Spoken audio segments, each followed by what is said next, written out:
Hello guys, and welcome back to the Time Bomb channel, of course with your host the Bombardier.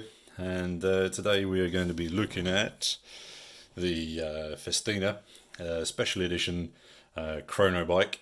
As the particular model is the F20354 that's been lent into the channel actually by my brother.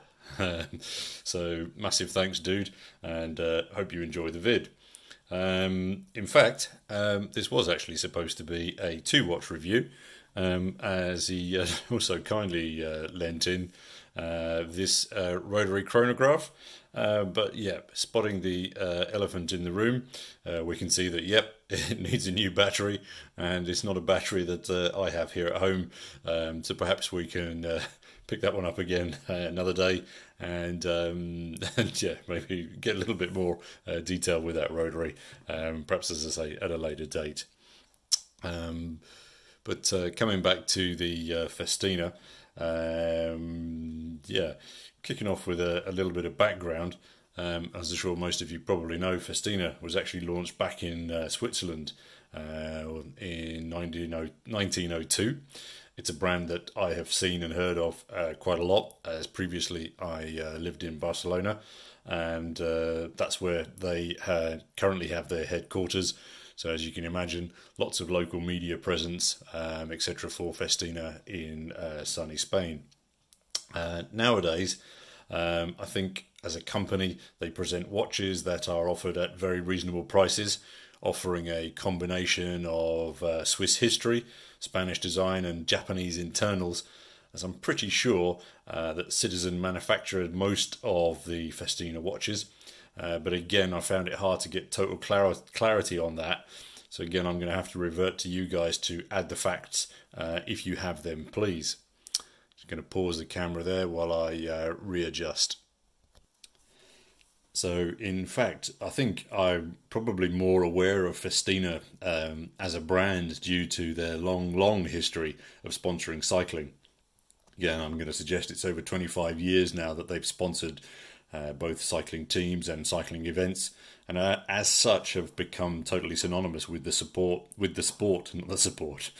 The Chrono Bike models themselves are still actually being advertised by Richard Virenque, who is famous for holding 7 polka dot jerseys in the Tour de France. And man, yeah, I really used to love watching the Tour de France back then. I mean, there were some truly epic races.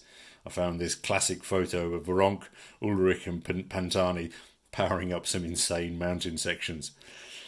However, sadly, like many other cyclists, Virenque slightly fell from grace due to that muddy mire that is doping in cycling.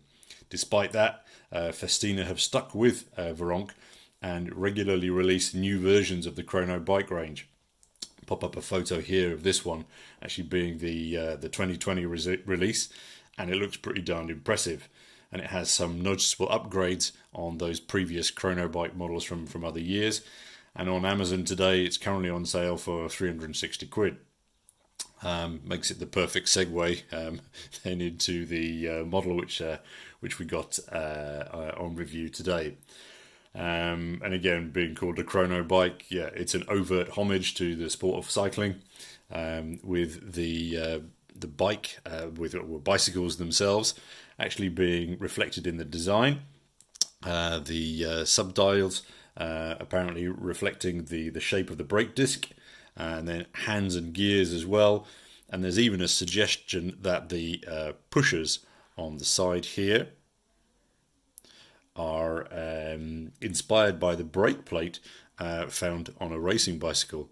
I'm not quite sure about that, but anyway, that's according to Festina's website. That's the direction in which they feel that this watch has been heading. It really is quite an eye-catching piece with these rose gold tones. As you probably anticipate, it's 316 stainless steel coated with this copper iron, and for a watch that is a few years old now, it seems that this coating has held up really well, as there are very few dings evident on that coating. The case itself measures up to 45mm across, 52 mils lug to lug, so it's quite long, and then depth is around 14 meters. It's coming in, of course, with a Japanese quartz movement, topped off with a hardened mineral glass, and it's water resistant to 10 bar. And then you have these grooves on the bezel, but in fact the bezel is fixed. The lugs here are at 22 mils, and watch comes on a very good and soft rubber strap, very nicely vented to reduce sweat. You've then got Festina branding on the buckle, and then also here on the inside, and then you've got a little F down the bottom on the tang. Coming back onto the dial, we can see that the chrono and small second dials here, sort of matched up again with the external ion. The red of the Chrono Bike again reflected onto the individual hands there on those dials. Activating the chrono. Okay, when I did this, there we go. I'm not sure if you can hear that, but there is an audible click on the activation. Yeah, there you go. As it ticks off around again. Reset it. Yeah. So yeah, there's absolutely no doubt when you're activating those buttons to get things kicked off. However, I think for the purist, this watch may frustrate, as there are some quite serious quality control issues here. The second hand essentially is quite seriously misaligned, but bizarrely it's misaligned between 12 and 6 and not between 6 and 12. So let me just try and focus on up here. So as you can see, pretty much that second hand is hitting those minute markers, with a fairly acceptable accuracy for a watch of this price. But let's wait until it drops past the 12, and then you'll see what I mean by the misalignment issues. It sort of kicks in a second. 5, 2, 1, and then it hits the 12, and then you can see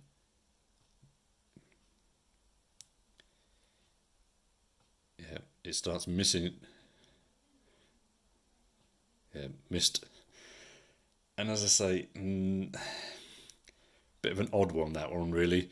So clearly some imbalance here. As I say, on one side it's off, and on the other side it comes back on again. Another sort of oddity that I found about the watch was the very, very small date window here, sort of hidden at the 4:30 mark. To me it seems either superfluous or it's an afterthought, and you get that watch away at a certain distance and it's actually almost impossible to even see the date window. And I think sort of on balance it sort of, again, is at an odd position there.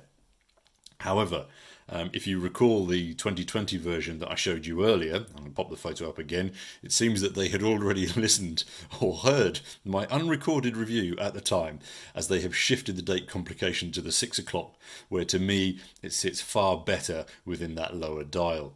Anyway, back to this one.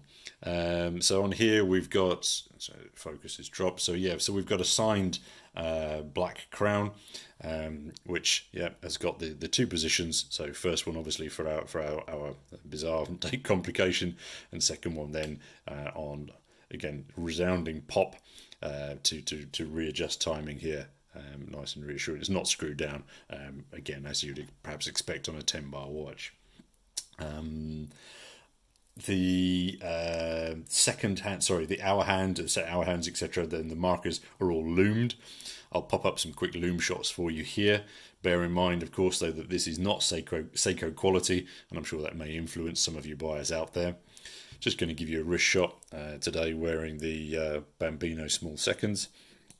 Let's just pop the Festina on wrist so you can see what I mean. it's got a great weight to it. That's one of the things I do like about this particular watch. I'm a fan of meaty watches, and I think this one comes in at around 180 grams. So yeah, it feels super solid. No wobble really though. But yeah, I like that. I like that size. And yeah, whilst the colourway perhaps is not my natural preference, I think we can appreciate that this is a fairly handsome watch.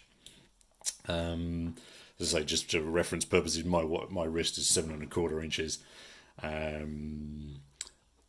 But as I say, that heft, weight aspect to it, I do really like. But my favourite part of the watch is actually round here on the back. Just get the focus. There we go. Get a nice close-up shot of this super bicycle cogwheel stuck here on the back. I think it looks absolutely stunning. All of the other data has been relegated to that that limited rim as being, you know, kind of unnecessary. Not really fussed about that. What they want to give to us, as I say, is that cog right in the centre. I mean, for me, dominates, absolutely brilliant. And I'd actually go out on a limb here and suggest that design would probably look even better up on the front, because it is, to me, the dog's bit. And yeah, okay, personal preference, personal thoughts. Again, as I'd stick it on the front. Anyway, so that's pretty much the end of the review here for today. So we've been, as I say, looking at this Festina Chrono Bike special edition. Interesting timepiece, interesting company. And it's brand new. It's a brand new brand for me as well. Never owned or reviewed a Festina. So again, thanks to my brother for sharing this one with us. It would be good to hear, guys, of your experiences with the brand. If you've got any thoughts, please do drop your comments down below. Just as a reference, I'm starting to get quite a few more requests to review different watches, which to me is absolutely awesome. So please do hit the subscribe button down below there for more content coming soon. And as always, this is your host, Bombardier, signing off. Cheers, guys.